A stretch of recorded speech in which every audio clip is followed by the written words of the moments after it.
Perkenalkan, nama saya Alvin Hidayat. Saya di sini untuk memenuhi tugas dari mata kuliah saya, yaitu materi analisis materi TAI MTS. Dan saya di sini akan menjelaskan sedikit materi SKI. Nanti saya akan menerangkan materi SKI, jadi harus didengarkan ya. Karena nanti di akhir pelajaran ada pertanyaan dari materi yang saya jelaskan. Sebelum itu saya akan membagi kelompok. Jadi yang laki-laki menjadi satu kelompok dan yang perempuan dibagi menjadi dua. Jadi saya 1, 2, 3 ini kelompok 2 dan yang belakang kelompok 3. Dia laki-laki kelompok 1.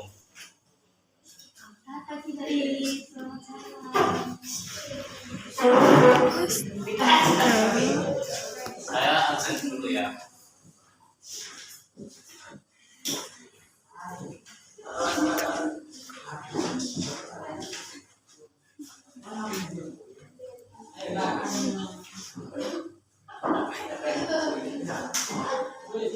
Abdul Aziz.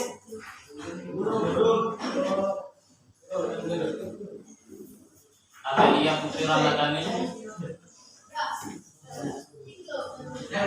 Abang Mansyah. Ali Akbar. Mana?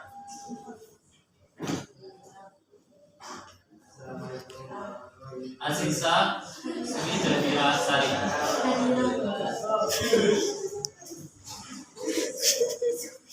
Dede Yosi Eka Saputra.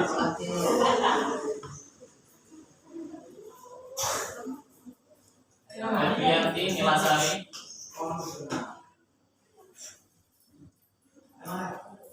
Hafiz Zainul Yakin.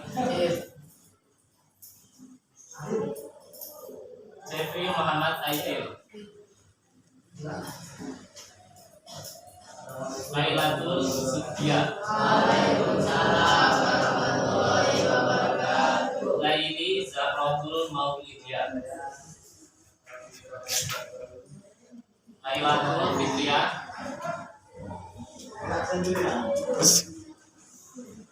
Ratasha Nura Alifia.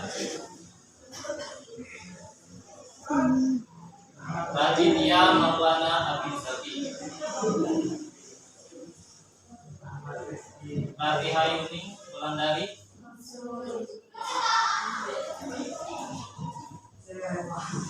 Waudatul Muslimat.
Oke, buka SKS-nya halaman 44.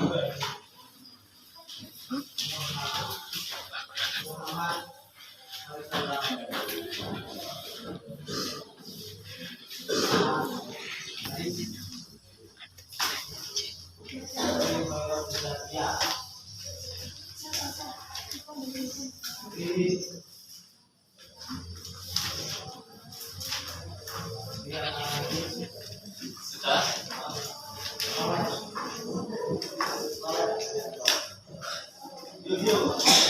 Jadi sekarang kita akan belajar tentang strategi dakwah Nabi Muhammad di Madinah. Pada poin yang ke-5, yakni strategi keterbukaan. jadi di sini saya akan membahas dua pembahasan, yakni tentang peperangan itu sendiri dan tentang strategi yang dilakukan oleh Nabi Muhammad itu apa dan bagaimana. Peperangan merupakan strategi dakwah Rasulullah SAW di Madinah untuk melebarkan perjalanan Islam ke seluruh dunia. Jadi, kenapa kok bisa ada perang sih zaman dahulu itu kok bisa ada perang, bagaimana? Dan apa penyebabnya dari perang itu? Saya tahu.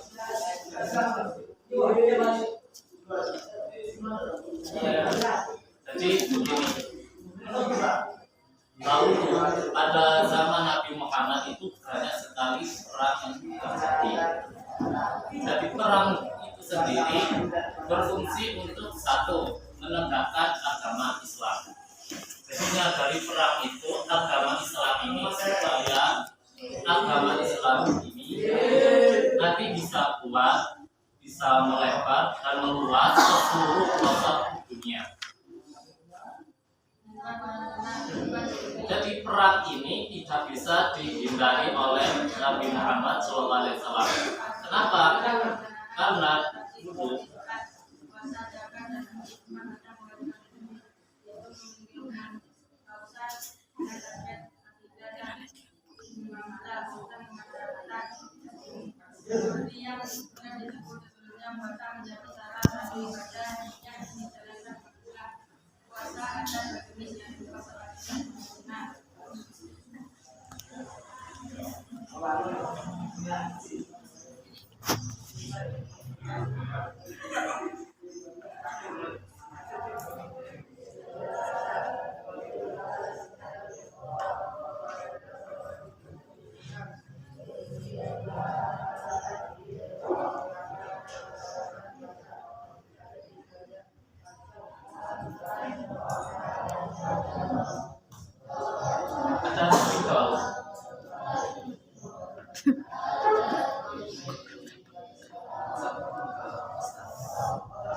Jadi kita kembali ke pembahasan. Perang ini mempunyai banyak sekali tujuan.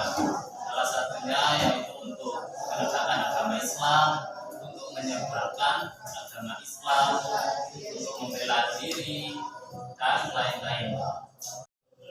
Padahal Nabi sendiri ini sudah berusaha untuk menghindari, tetapi tidak bisa. Karena orang kafir dulu itu tugasnya hanya melecehkan, memfitnah, mengintimidasi. Mengintimidasi ini memiliki arti memaksa atau menakut-nakuti. Jadi orang kafir ini selalu melecehkan Nabi Muhammad. Tapi karena adanya pelecehan ini yang membuat Nabi terpaksa untuk berperang. Jadi Nabi dahulu itu sudah berusaha untuk menghindari peperangan, tapi tidak bisa dihindari. Ya, karena orang kafir dulu itu memaksa Nabi untuk berperang.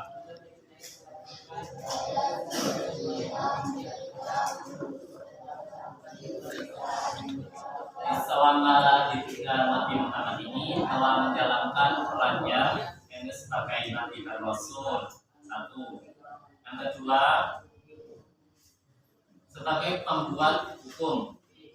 Yang ketiga, pemimpin agama, keempat hakim, dan yang kelima komandan pasukan serta kepala pemerintahan. Jadi 6 perkara ini sudah menyatu dalam diri Nabi Muhammad. Kisahnya begini. Ya, maaf ya, karena SK ini cerita tentang sejarah, jadi banyak ceritanya. Jadi mohon untuk dimaklumi. Asal mula peperangan itu dulu Nabi Muhammad dan kaum muslimin ini hanya berdiam, walaupun dilecehkan, difitnah, bahkan orang-orang kafir sendiri ini berusaha untuk membunuh Nabi Muhammad. Jadi pada waktu itu Nabi Muhammad dan kaum muslimin hanya diam, tidak membalas dari perlakuan oleh orang-orang kafir. Tapi ketika Nabi Muhammad dan orang-orang kafir ini hanya diam, lakon ambil orang-orang kafir ini diterus-terus maksudnya itu diteruskan tambah menghina, tambah melecehkan dan lain sebagainya. Nah, kemudian maka dari itu Nabi Muhammad dan kaum muslimin ini bersiap untuk membalas perlakuan orang-orang kafir tersebut.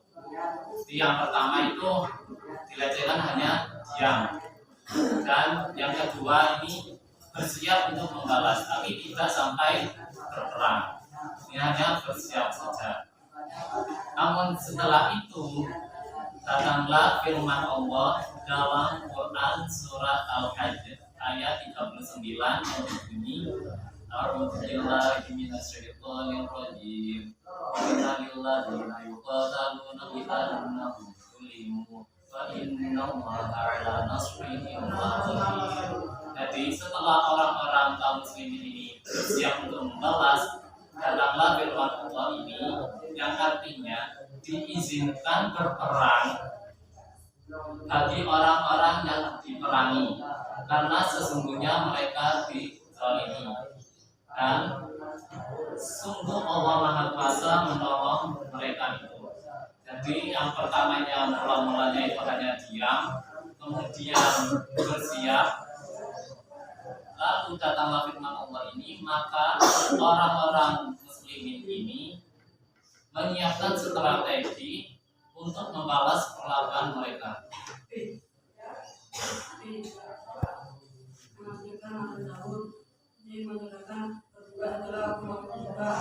Dia disengaja berbuka dengan makanan dan minuman seperti rumah dekat dengan rumah makan dengan golongan haji. Jika tidak ada makanan dengan haji, kemudian bersama terbersih.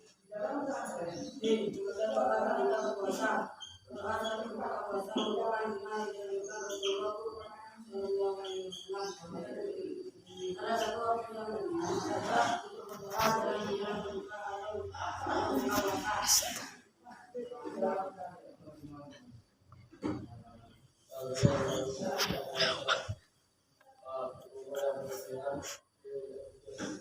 Jadi dulu perang ini kan tidak ada. Namun setelah orang-orang kafir ini memaksa Nabi dengan melecehkan, menghina, memfitnah, maka perang ini bisa terjadi.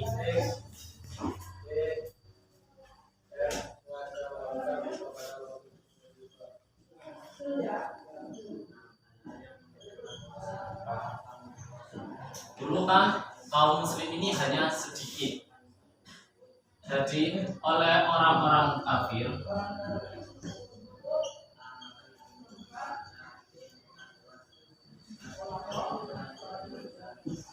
orang-orang kafir kan dulu mempunyai kekuasaan karena banyaknya penduduk yang mayoritas ini orang-orang kafir.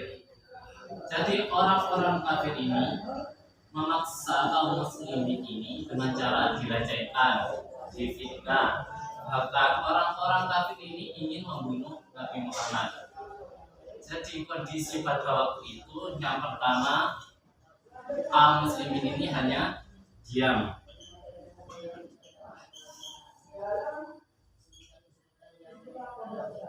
Karena kaum muslimin ini hanya diam, maka orang-orang kafir ini terus-menerus mengintimidasi kaum muslimin. Setelah kaum muslimin ini hanya diam, terus sama orang kafir ini dilecehkan lagi, difitnah lagi, maka kaum muslimin ini bersiap.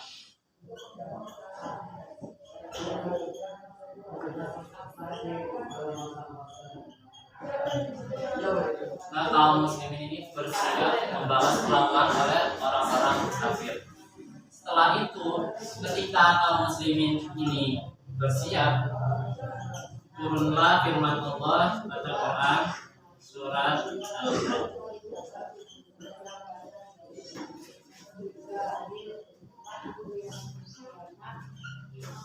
ayat 39. Setelah turun firman Allah ini yang isinya perintah untuk berperang, maka kaum muslimin ini menyiapkan strategi.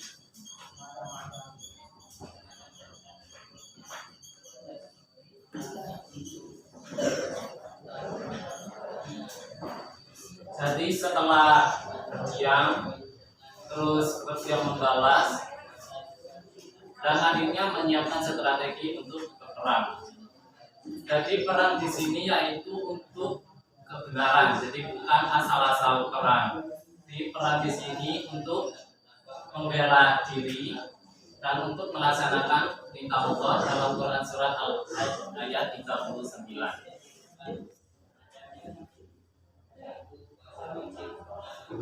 Sampai di sini ada yang ditanyakan atau ada yang tidak paham untuk pembahasan berikutnya?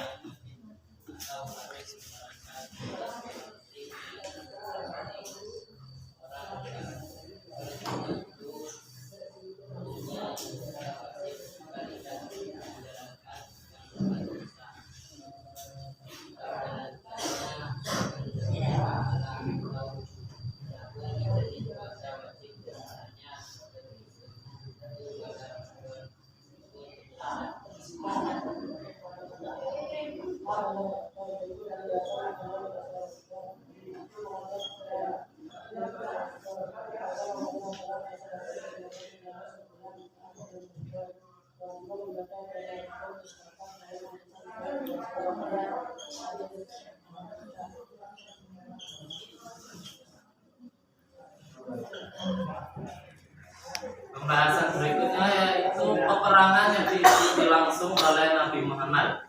Jadi di sini ada 27 kali peperangan yang diikuti langsung oleh Nabi Muhammad. Dan selain yang diikuti oleh Nabi hanya mengutus jenderalnya atau bisa disebut sariyah.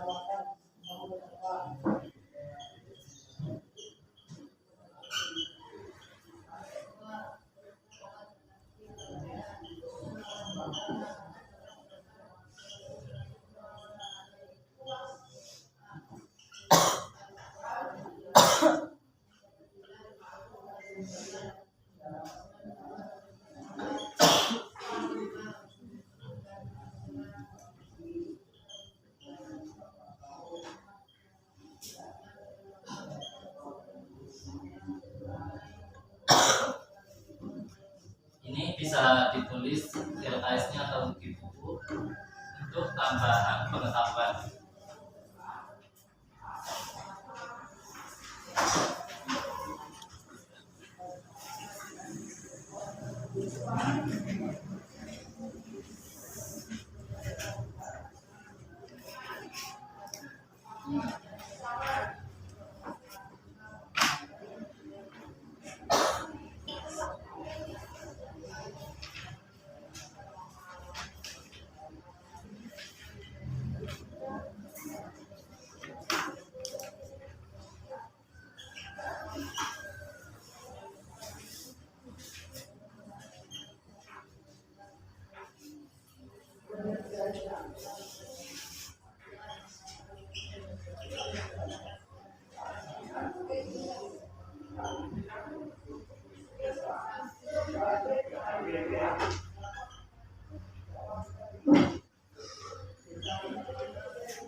Jadi sambil menulis saya jelaskan sedikit.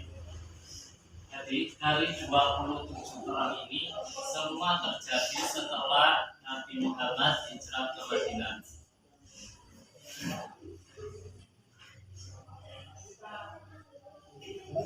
Nah, jadi fungsi dari perang ini yaitu untuk membela diri. Pertama, untuk membela diri dari apa? Dari kezaliman, dari provokasi, dan dari intimidasi orang-orang kafir.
Sudah tulisnya.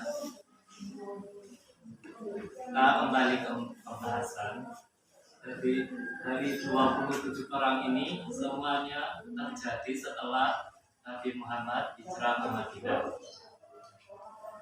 Yang pertama ada perang Badar atau Al-Fatawah. Jadi ini perang yang pertama kali diikuti oleh Nabi Muhammad. Ini terjadi selama 15 hari. Dan yang kedua ada perang Uhud, perang Zulfiqaidah, perang Badar pertama, perang Badar Kubra. Jadi di sini ada perang Badar. Perang Badar ini terbagi menjadi 3 tahapan. Ini perang Badar yang pertama, perang Badar Kubra, dan perang Badar akhir. Sedikit penjelasan tentang perang Badar. Karena perang ini banyak dijelaskan dalam buku-buku sejarah dan dalam pelajaran.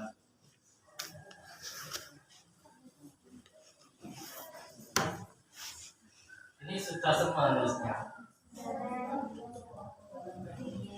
Yang sebelah sini sudah.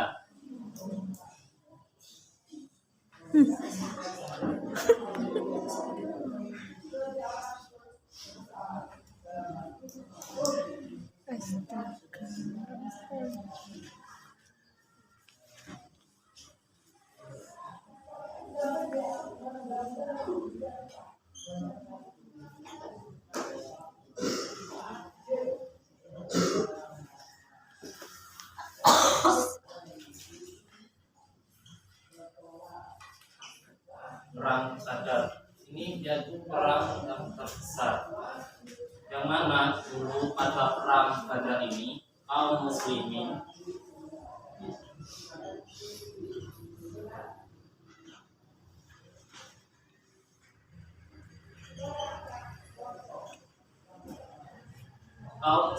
hanya berjumlah 313 orang, sedangkan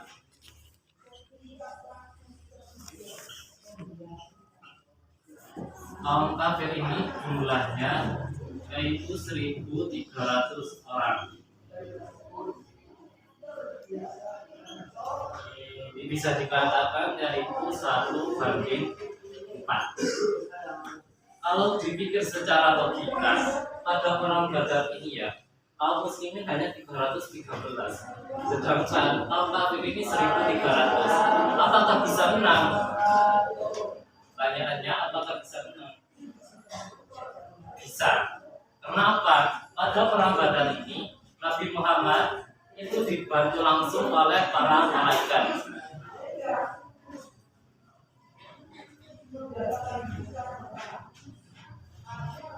Dulu kaum kafir ini ketika perang Badar dipimpin oleh yang namanya Abu Jahal.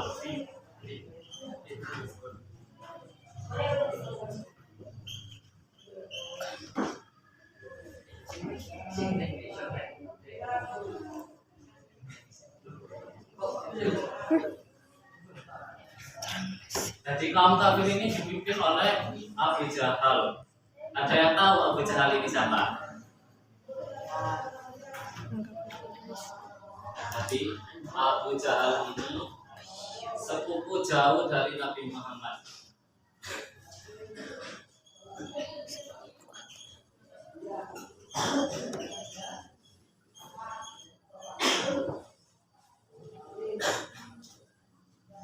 Jadi Abu Jahal ini adalah sepupu jauh dari Nabi Muhammad. Kenapa bisa diberi julukan Abu Jahal? Ini nama aslinya yaitu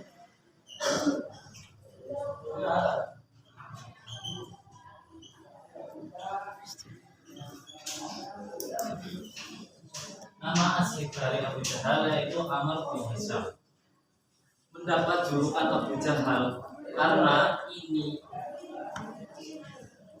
Abu Jahal artinya bapak kebodohan.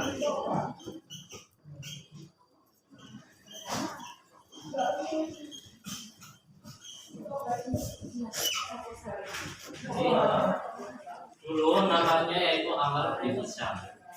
Mendapat julukan Abu Jahal bapak kebodohan karena Amr bin Hisham ini musuh terbesar Nabi Muhammad dan Islam, karena pekerjaannya hanya perang, dan perang, yang mana perang ini untuk memerangi agama Islam. Jadi musuh terbesar agama Islam. Maka dari itu Amr bin Hisham ini mendapat julukan bapak kebodohan. Sedangkan menurut orang kafir ini namanya Abu Hakam.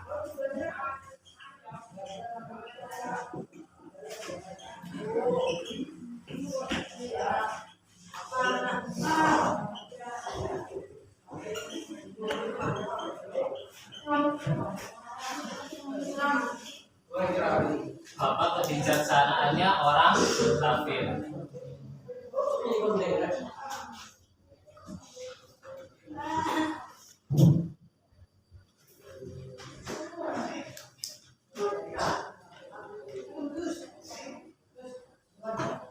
Dan kematian Abu Jahal ini dikatakan cukup tragis. Kenapa? Dulu Abu Jahal ini mengikuti perang Badar sebagai pemimpin dan meninggal pada perang Badar tersebut. Yang mana meninggalnya ini oleh dua saudara laki-laki dari kaum Al-Ansor. Jadi dua orang ini menyerang Abu Jahal sampai terjatuh dan kakinya terpotong. Setelah itu, karena Abu Jahal jatuh dan kakinya terpotong, datanglah sahabat Nabi, yakni sahabat terdekat yang bernama Abdullah bin Mas'ud. Abdullah bin Mas'ud ini datang dan memenggal kepala dari Abu Jahal. Di kepalanya Abu Jahal ini dipenggal dan dibawa ke hadapan Nabi Muhammad. Kemudian jasadnya ini dibuang ke dalam sumur. Nama sumurnya yaitu Sumur Badar. Yang mana Sumur Badar ini tempat untuk membuang jasad-jasad dari kaum kafir ini dan Abu Jahal itu sendiri.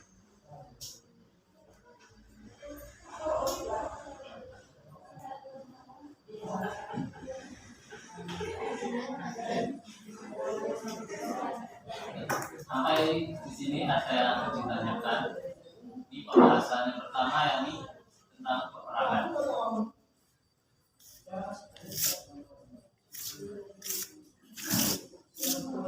Ada yang ditanyakan? Tidak. Kita masuk ke pembahasan yang kedua, yakni tentang strategi Nabi Muhammad dalam perang itu sendiri.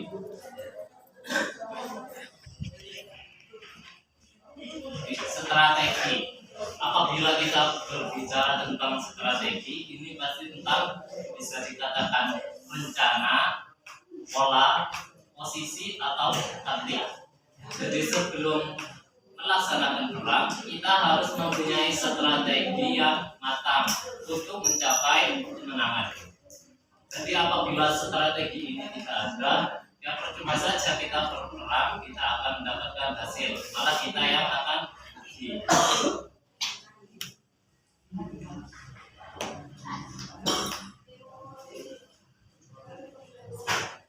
Kembali ke LKS, strategi dan tentara.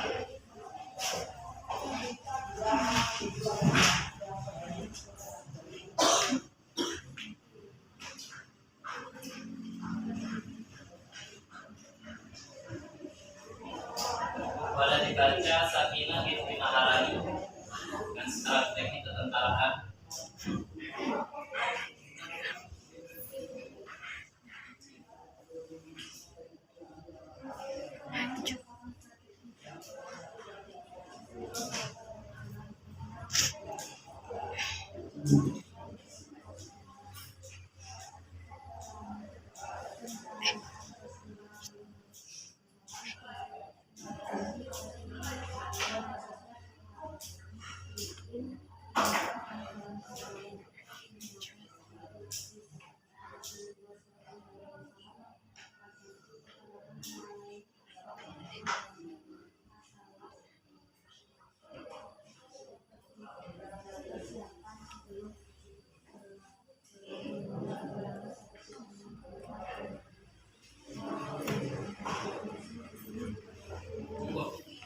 Jadi ini yang poin pertama,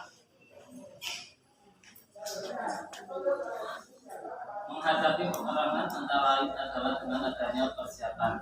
Jadi sebelum kita mengadakan perang, kita mempersiapkan dulu strategi itu secara matang agar mencapai kemenangan. Yang pertama, membentuk pasukan khusus, atau di sini ada kata pengintipan dan maklumat musuh. Jadi hal yang pertama yaitu membentuk pasukan khusus atau bisa dikatakan mata-mata.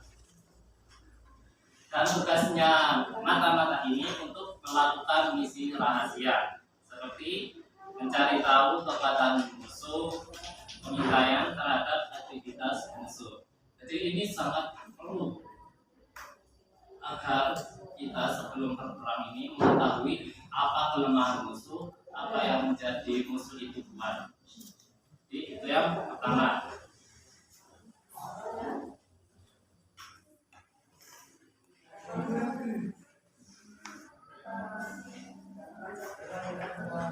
Masuk ke paragraf yang kedua. Rasulullah SAW turut mengambil pandangan dari para sahabat dalam menyusun strategi peperangan. Dalam perang Hadar, Rasulullah SAW setuju dengan pandangan Salman Al-Farisi yang berketurunan Farsi berkenaan pembinaan benteng. Strategi ini membantu pasukan tentara Islam berjaya dalam semua peperangan. Jadi strategi yang kedua yang dilakukan oleh Nabi Muhammad itu bisa dikatakan bermusyawarah untuk mendapat strategi yang tepat. Jadi Nabi Muhammad dulu melakukan musyawarah dengan kaum muslimin ini apa strategi yang tepat. Mungkin ada usulan begini dan begitu. Contohnya seperti pada perang Khandaq, yang mana ada usulan dari Salman Al-Farisi untuk membantu benteng.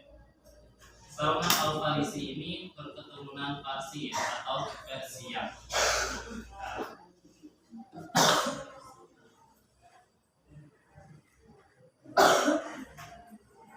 Strategi yang ketiga ini ada tambahan sedikit, yaitu membangkitkan semangat juang kaum muslimin. Jadi salah satu kunci keberhasilan pasukan muslimin yang selalu kalah jumlah, kuantitas prajurit dan kalah persenjataan, akan tetapi selalu berhasil memenangkan pertempuran adalah kuncinya yaitu semangat juang kaum muslimin. Seperti contoh itu perang Badar. Kaum muslimin hanya 313 orang. Karena mempunyai semangat juang yang tinggi, yang mana dilandasi oleh ketaatan dan keimanan, hasil perang Badar itu dimenangkan oleh kaum muslimin. Mungkin sekian yang bisa saya sampaikan. Apabila kurang lebihnya saya